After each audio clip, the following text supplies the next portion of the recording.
Quand les gens ne peuvent pas se lever le matin et ne peuvent pas sortir du lit, je vais vous dire pourquoi. Parce qu'ils peuvent prédire le sentiment de tout ce qui va se passer dans leur vie. Et leur corps se résigne au familier. Le corps dit donc un autre lundi. Vous vous souvenez quand vous étiez enfant et que vous alliez en excursion? Que s'est-il passé alors? Vous étiez debout, habillé et prêt à partir avant que vos parents se lèvent. Vous savez pourquoi? Parce que vous saviez que quelque chose d'inattendu allait se produire. C'est comme ça qu'on devrait vivre nos vies. Se réveiller avec la compréhension de s'attendre à l'inattendu. Quelque chose d'inhabituel devrait se produire dans notre vie suite à nos efforts. Et c'est à ces premiers moments où cela commence à se produire que nous commençons à nous prouver à quel point nous sommes vraiment puissants. Prenez donc du temps le matin, le soir et le reste de la journée. Vérifiez avec vous-même à certains moments pour voir si vous êtes toujours dans cette énergie. Et si ce n'est pas le cas, excusez-vous une seconde. Élevez votre énergie et revenez dans votre vie.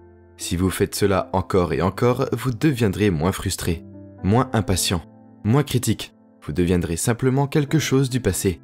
Vous serez quelqu'un d'autre. Lorsque vous terminez une méditation, si vous vous levez en ressentant la même chose que lorsque vous vous êtes assis, rien ne s'est vraiment passé. Rien ne s'est produit neurologiquement, biologiquement, chimiquement sur tout l'internet. Vous êtes toujours dans le même état d'être. Mais lorsque vous vous levez et que vous ressentez comme une élévation de votre sentiment de soi, que votre cœur est gonflé, et que vous avez une vision claire de votre avenir et que votre énergie est différente, la question est de savoir combien de temps vous pouvez maintenir cet état. Donc vous diffusez littéralement une toute nouvelle signature électromagnétique dans cet état. Les pensées ont tendance à être électriques, et les sentiments ont tendance à être magnétiques. La façon dont nous pensons et dont nous ressentons est ce que nous diffusons dans le champ. Et ce que nous diffusons dans le champ est notre destin expérimental. Donc lorsque vous allez à l'intérieur et que vous vous déconnectez de votre monde extérieur, que vous asseyez votre corps et qu'il ne fait plus l'expérience de quoi que ce soit, et que vous ne pensez pas à votre emploi du temps, à votre passé ou à votre futur, comme je l'ai dit aujourd'hui, vous êtes défini par la pensée. Et vous rendez votre monde intérieur plus réel que votre monde extérieur. Quand vous ouvrez vos yeux et que vous vous présentez au monde, le travail consiste alors à ne pas réagir émotionnellement aux conditions de votre vie. Parce qu'au moment où vous réagissez émotionnellement, vous êtes égal aux conditions de votre vie. Et vous êtes de retour dans votre passé. Donc, quand vous tombez en disgrâce et que vous vous éloignez de cet état, puis vous vous asseyez et vous réalignez, vous commencez à vous mettre au point à nouveau et vous changez à nouveau votre énergie. Maintenant, quand je suis en train de changer ma vie, ou quand j'ai un résultat spécifique que je veux créer, j'aime me lever tôt le matin. C'est mon moment. Je suis un gars du 4h30 du matin, parce que c'est mon moment. Le reste de la journée, je suis en train de servir. Moi, j'aime me lever tôt et me changer, travailler et avoir du temps pour moi. Et je crois que lorsque j'investis dans ma personne, j'investis dans mon avenir. Et ce temps dans ma matinée, personne ne me dérange parce que c'est mon temps. Et à cause des ondes cérébrales et de la chimie du cerveau, la porte entre l'esprit conscient et l'esprit subconscient est plus ouverte. Donc, si je me lève tôt et que je suis en quelque sorte entre θ et α, je n'ai pas besoin de travailler aussi dur. Je ne pense pas. Je me détends simplement dans l'instant présent. Le soir, je me demande toujours comment j'ai fait.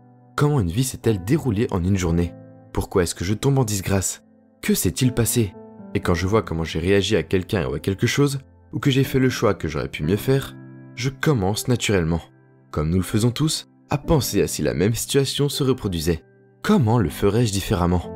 Le fait de commencer à élaborer un nouveau plan, le fait de le répéter dans votre esprit commence à installer les circuits dans votre cerveau, à l'amorcer de sorte que lors de la prochaine expérience, vous puissiez modifier vos comportements, faire un meilleur travail dans la vie.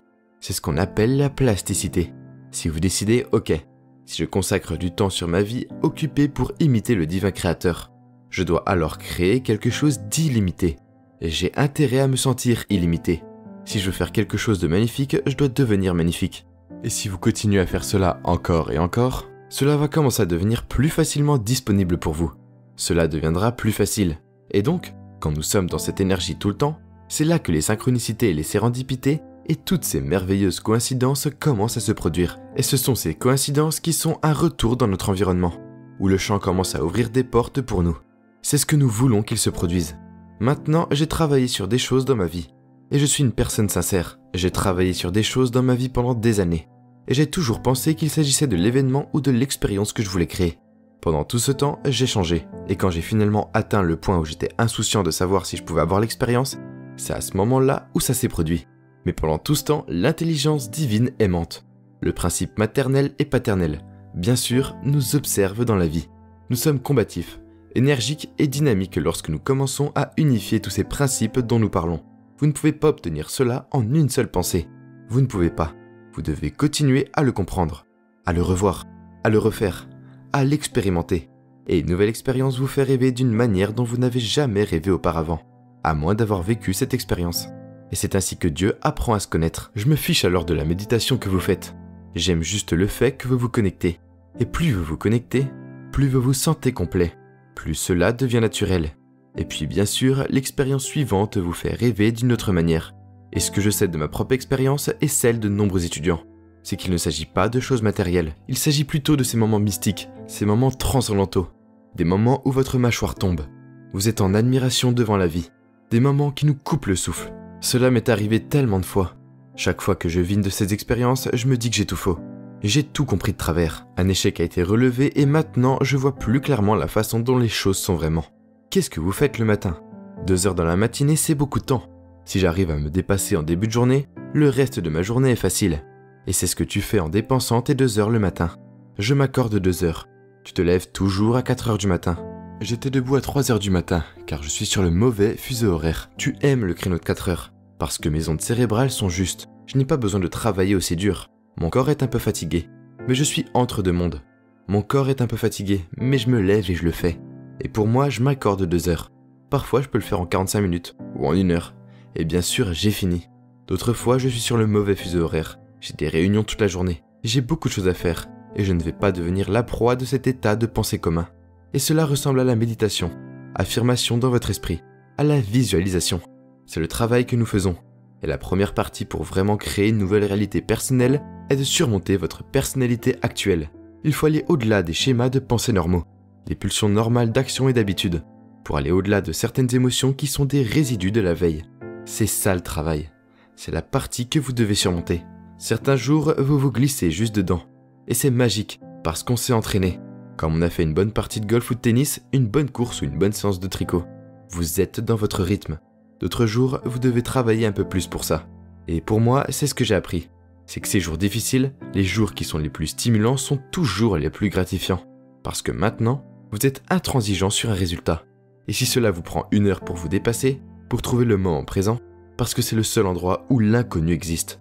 Les émotions familières et les modèles câblés du passé sont le connu. Le futur prévisible, en essayant de prévoir le sentiment de chaque événement de votre vie que les gens font inconsciemment. C'est aussi le connu. Il n'y a qu'un seul endroit où l'inconnu existe. C'est dans le moment présent. Ce généreux moment présent donc. Oui, et je l'ai fait suffisamment de fois. Et il y a beaucoup de gens dans notre travail qui l'ont fait suffisamment de fois pour savoir quand vous êtes là et quand vous ne l'êtes pas. Et quand vous n'y êtes pas, c'est très évident, parce que vous y avez été suffisamment de fois. Vous vous séparez de votre vieille histoire et vous séparez votre concentration sur le futur. Et vous êtes présent. C'est comme frapper une balle de tennis dans un endroit précis. Vous vous verrouillez sur quelque chose et la plénitude commence à se produire. Et maintenant, vous ne créez plus à partir de la polarité, de la dualité ou des opposés. Les gens créent quand ils voient qu'ils n'ont pas quelque chose. Comme « Hey, quel beau costume! Je veux en avoir un de ces costumes. » Et au moment où je vois que vous avez un beau costume, je commence à penser que je veux un de ces costumes. Mon cerveau commence naturellement à me pousser dans l'équation. La prochaine chose que vous savez, je porte votre costume. Eh bien, c'est parce que nous sommes câblés pour faire ça. Donc, nous avons cette capacité naturelle à créer. Le problème est qu'après avoir imaginé que vous ouvrez les yeux et que vous ne l'avez pas, les gens ressentent plus de manque. Eh bien, nous ne sommes pas encore si bons. Donc, le fait de pratiquer suffisamment de fois et de commencer à créer un état dans lequel vous êtes tellement connecté à l'énergie de votre futur, maintenant pensez à ça. Vous êtes tellement connecté à l'énergie de votre futur. Vous ne le cherchez plus ou ne l'attendez plus. Vous avez l'impression que c'est déjà arrivé. Au moment où vous vous énervez dans les embouteillages, au moment où vous commencez à juger un collègue, vous venez de vous déconnecter de l'énergie de votre futur. Et maintenant, vous êtes de retour à l'énergie de votre passé. Si vous me dites que c'est cette personne qui vous a fait ça, je vous dirai « Oh, vous êtes de nouveau dans le programme inconscient d'être une victime. » Alors la personne se dit « Oh, quand est-ce que je suis tombé dans cet état? Quand l'ai-je perdu? Oh, ça s'est produit à 3 heures aujourd'hui. La prochaine fois que ça arrive, qu'est-ce que je peux faire différemment? » Maintenant, la personne traverse les défis de sa vie avec cohérence, avec rythme. Elle commence à faire des progrès et à ne plus se mettre à genoux devant les personnes qu'elle utilisait émotionnellement pour réaffirmer son identité dans sa vie. Là est le travail maintenant, parce que vous regardez autour de vous pour voir si quelqu'un le fait, et vous ne voyez personne d'autre le faire. C'est une sorte de moment de solitude, où vous réalisez que je suis le seul à le faire. C'est le genre de moment où vous réalisez que personne à part vous-même ne vous comprend, et vous ne pouvez même pas demander l'avis de vos amis, parce qu'ils vont vous donner leur avis basé sur leur propre expérience.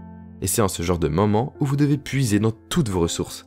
et commencer à vous faire une opinion. J'ai interviewé des centaines et des centaines de personnes qui se sont guéries de toutes sortes de problèmes de santé. Et l'un des éléments les plus importants que je vois encore et encore, c'est quand la personne dit « Je suis arrivé à ce point dans ma vie où j'ai pris ma décision ».